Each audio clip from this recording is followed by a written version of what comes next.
Hey, what's up, brothers and sisters? It's me, Verse of the Day.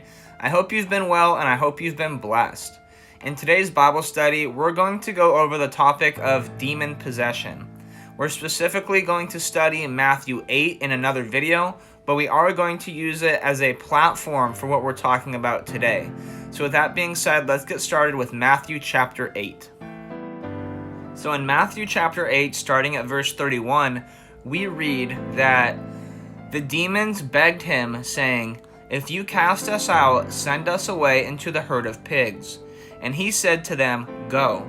So they came out and went into the pigs, and behold, the whole herd rushed down the steep bank into the sea and drowned in the waters. So from this we can understand two things, that demons can inhabit people and they can inhabit animals, and they can transfer from one to the other. Now, I want to go over John chapter 13 to explain my next point. Starting in verse 27, we read, "Then after he had taken the morsel, Satan entered into him. Jesus said to him, 'What you are going to do, do quickly.'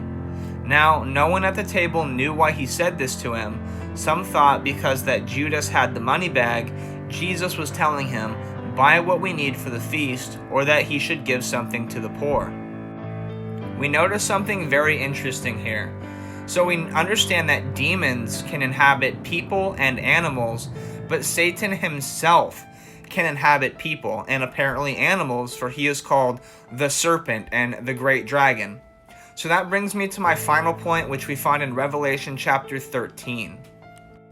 In Revelation 13, starting at verse 1, we read, "And I saw a beast rising out of the sea with 10 horns and 7 heads, and with 10 diadems on its horns and blasphemous names on its heads.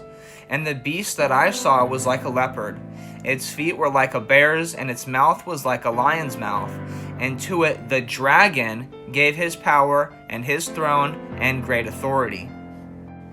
The beast represents a end times kingdom, and the horns are 10 kings. And it mentions in Daniel 7 and furthermore in Revelation 13 that 3 of these kings are plucked up, and a great king rises out of those 3. Now we read in 2 Thessalonians 2:9 that the coming of the lawless one is by the activity of Satan, with all power and false signs and wonders. It is no coincidence that Paul said that we wrestle not against flesh and blood, but against rulers and authorities and powers in heavenly places. We must be on guard against these spiritual forces at all times.